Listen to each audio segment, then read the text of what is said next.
কেন ভারতের নরেন্দ্র মোদী সম্পূর্ণ সংখ্যাগরিষ্ঠতা ভাবে জিততে ব্যর্থ হয়েছেন তা জানতে হলে আজকের এই ভিডিওটি পুরো দেখতে হবে। তাহলে আপনি যদি আমাদের চ্যানেলের প্রথম হয়ে থাকেন আমাদের চ্যানেলটি সাবস্ক্রাইব করবেন। ভারতের প্রধানমন্ত্রী নরেন্দ্র মোদী প্রত্যাশিত তুলনায় অনেক কঠিন সাধারণ নির্বাচনে টানা দ্বিতীয় মেয়াদে জয়ী হয়েছেন। তার ভারতীয় জনতা পার্টি বিজেপি সংখ্যাগরিষ্ঠতার অভাবের জন্য প্রস্তুত বলে মনে হচ্ছে এবং প্রয়োজনীয় 272 আসনের নিচে 543 আসনের সংসদে এগিয়ে রয়েছে। তবে জোটের শরিকরা অতিরিক্ত আসন পেয়েছে। ফলাফলগুলি জানার আগে মোদির জন্য একটি ব্যক্তিগত আঘাত।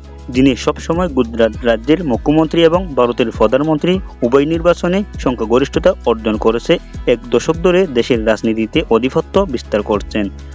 এটি ছিল কংগ্রেস পার্টির নেতৃত্বাধীন ভারত বিরোধী জোটের জন্য একটি আশ্চর্যজনক পুনরুজ্জীবন চিহ্নিত করে। 7 সপ্তাহের নির্বাচনে 640 মিলিয়নেরও বেশি মানুষ ভোট দিয়েছে। এটি বিশ্ব রেকর্ড বলে অভিহিত করছে। ভোটারদের প্রায় অর্ধেকই নারী, কিন্তু তার দলের জন্য উল্লেখযোগ্য আসনের ক্ষতি 50টিরও বেশি তৃতীয় মেয়াদের লোভকে স্মরণ করে দেয়। বিশেষ করে মিস্টার মোদী প্রচার অভিযানকে 400টির জোট আসনের লক্ষ্যমাত্রা দেওয়া হয়েছে, যার কম কিছুকে একটি আন্ডার এস্টিমেট বলে মনে হয়। 1990 থেকে 2000 সাল পর্যন্ত প্রথম দিকে অর্থনৈতিক সংস্কার বাস্তবায়নে গুরুত্বপূর্ণ ভূমিকা পালন করেছিল। যদি বিজেপি সরকার গঠন করে তবে এটি মিত্রদের উপর নির্ভর করবে এবং আরও পরামর্শমূলক এবং সুচিহ্নিত পদ্ধতিতে অবলম্বন করবে। মিত্ররা অবহেলিত বোধ করলে এই নির্ভরতা ভেঙে পড়ার ঝুঁকি তৈরি করে।